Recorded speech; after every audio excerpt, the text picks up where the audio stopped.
Hello, എല്ലാവർക്കും എൻ്റെ വീഡിയോയിലേക്ക് സ്വാഗതം. ഇന്ന് ഞാനിവിടെ വളരെ ടേസ്റ്റി ആയിട്ടുള്ള അരവണ പായസം തയ്യാറാക്കുകയാണ്.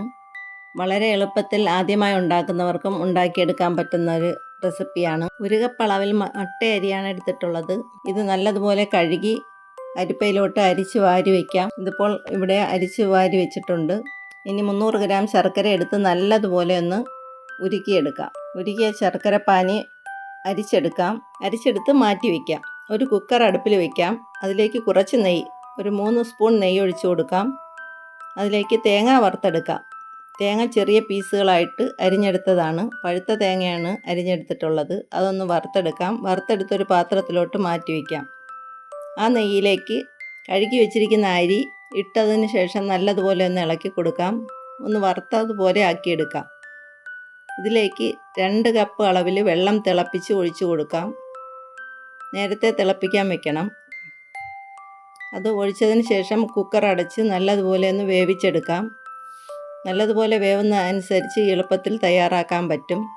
ഇനി ഒരു ഉരുളി എടുത്ത് അതിലേക്ക് 2 സ്പൂൺ നെയ്യ് ഒഴിച്ചു കൊടുക്കാം. കട്ടിയുള്ള ഏതെങ്കിലും പാത്രത്തിലോ നെയ്യ് താളിച്ചതിന് ശേഷം അതിലേക്ക് കറുത്ത ഉണക്ക മുന്തിരിയാണ് ഇട്ട് കൊടുത്തിരിക്കുന്നത്. അതൊന്ന് വറുത്തെടുക്കാം. വറുത്തതിലേക്ക് ശർക്കരപ്പാനി ഒഴിച്ചെടുക്കാം. ശർക്കരപ്പാനി ഒഴിച്ചു കൊടുത്തതിന് ശേഷം വേവിച്ച് വെച്ചിരിക്കുന്ന ചോറിട്ട് കൊടുക്കാം. ചോറിട്ട് ഇതുപോലെ നല്ലതുപോലെ ഒന്ന് ഇളക്കി കൊടുക്കാം. നല്ലതുപോലെ വേവാൻ വേണ്ടിയിട്ട് ഒന്നുകൂടെ അടച്ച് വയ്ക്കാം. അടച്ച് വെച്ച് വേവിക്കുന്നത് പെട്ടെന്ന് വെന്ത് കിട്ടും. കുറച്ച് നേരം ഒന്ന് അടച്ച് വയ്ക്കാം. അടച്ച് വെച്ചതിന് ശേഷം കുറച്ച് നേരം കഴിഞ്ഞ് തുറന്ന് ഇതുപോലെ ഒന്ന് ഇളക്കി കൊടുക്കാം. ഇതിലേക്ക് ആവശ്യമായിട്ടുള്ള സാധനങ്ങൾ ഇനി ചേർത്ത് കൊടുക്കാം. 5 ഈത്തപ്പഴമാണ് ചെറിയ പീസുകളായി കട്ട് ചെയ്തത് ഇട്ട് കൊടുക്കാം. അത് നല്ലതുപോലെ ഒന്ന് ഇളക്കി കൊടുക്കാം. അതിനുശേഷം കൽക്കണ്ട് 2 ടേബിൾ സ്പൂൺ ഇട്ട് കൊടുക്കാം. ഏത് കൽക്കണ്ടായാലും മതി. അത് നല്ലതുപോലെ ഒന്ന് ഇളക്കി കൊടുക്കാം. പനങ്കൽക്കണ്ടാണ് ഞാൻ ചേർത്തിരിക്കുന്നത്. ഈത്തപ്പഴം നിർബന്ധമില്ല, ഉണ്ടെങ്കിൽ ചേർത്ത് കൊടുത്താൽ മതി. അതിനുശേഷം അതിലേക്ക് 1 ടേബിൾ സ്പൂൺ ഏലക്കാപ്പൊടി ഇട്ട് കൊടുക്കാം. ഏലക്കാപ്പൊടി ഇട്ടതിന് ശേഷം 2 ടേബിൾ സ്പൂൺ ചുക്കുപൊടി ഇട്ട് കൊടുക്കാം. 2 ടേബിൾ സ്പൂൺ ചുക്കുപൊടി ഇട്ട് നല്ലതുപോലെ ഒന്ന് ഇളക്കി കൊടുക്കാം. ഇത് നല്ലതുപോലെ ഇളക്കിയതിന് ശേഷം കൂടെ നെയ്യ് ഒഴിച്ച് വേണമെങ്കിൽ കൊടുത്താൽ മതി. ആദ്യമേ നെയ്യ് ചേർത്തിട്ടുണ്ട് ഇതിൽ.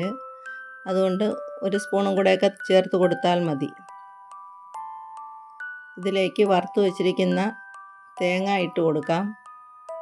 ഒരു നുള്ളു ഉപ്പും കൂടെ ചേർത്ത് കൊടുക്കണം, എങ്കിലേ അതിൻ്റെ ഒരു ടേസ്റ്റ് ക്രമീകരിക്കാൻ പറ്റുള്ളൂ. ഉപ്പിട്ട് കൊടുത്തതിന് ശേഷം അതിലേക്ക് വറുത്ത് വെച്ചിരിക്കുന്ന തേങ്ങയാണ് ഇട്ട് കൊടുക്കുന്നത്.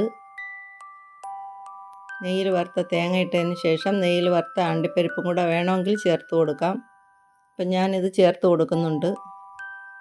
ഇത് നല്ലതുപോലെ ഒന്ന് മിക്സ് ചെയ്ത് കൊടുക്കാം. അവസാനം 1 ടേബിൾ സ്പൂൺ നെയ്യും കൂടെ ചേർത്തതിന് ശേഷം നല്ലതുപോലെ ഇളക്കി കൊടുക്കാം. ഇളക്കി തീ ഓഫാക്കി കൊടുക്കാം. നെയ്യ് ചേർത്ത് കൊടുക്കുന്നുണ്ട്. ഒന്ന് ഇളക്കി കൊടുക്കാം. ഇളക്കിയതിന് ശേഷം അടുപ്പിൽ നിന്ന് ഇറക്കി പാത്രത്തിലോട്ട് മാറ്റാം. പാത്രത്തിൽ മാറ്റിയതിന് ശേഷം ഓരോ ഇലയിലായിട്ട് ഇതുപോലെ എടുത്ത് വെച്ച് കൊടുക്കാവുന്നതാണ്. ഓരോ സ്പൂൺ വീതം കൊടുത്താൽ മതി. വളരെ ടേസ്റ്റിയാണ്.